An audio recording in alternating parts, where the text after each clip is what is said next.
বৈষম্য বিরোধী ছাত্র আন্দোলনের অন্যতম দুই সমন্বয়ক হাসনাত আব্দুল্লাহ ও সার্জিস আলমকে ট্রাক চাপা দিয়ে হত্যার চেষ্টা করা হয়েছে।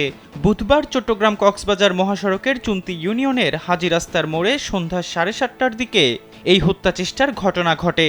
আন্দোলনের কেন্দ্রীয় সমন্বয়ক মোহাম্মদ তারিকুল ইসলাম কালবেলাকে এ তথ্য নিশ্চিত করেছেন। তিনি জানান, সম্প্রতি চট্টগ্রামে পুলিশের সঙ্গে চিন্ময় কৃষ্ণ দাসের সমর্থকদের সঙ্গে সংঘর্ষে নিহত অ্যাডভোকেট সাইফুল ইসলাম আলিফের কবর জিয়ারত করে ঢাকায় ফিরছিলেন বৈষম্য বিরোধী ছাত্র আন্দোলনের আহ্বায়ক হাসনাত আব্দুল্লাহ ও সার্জিস আলম। প্রতিমধ্যে সন্ধ্যা 7:30টার দিকে চট্টগ্রাম কক্সবাজার মহাসড়কে তাদেরকে ট্রাক চাপা দিয়ে হত্যার চেষ্টা করা হয়।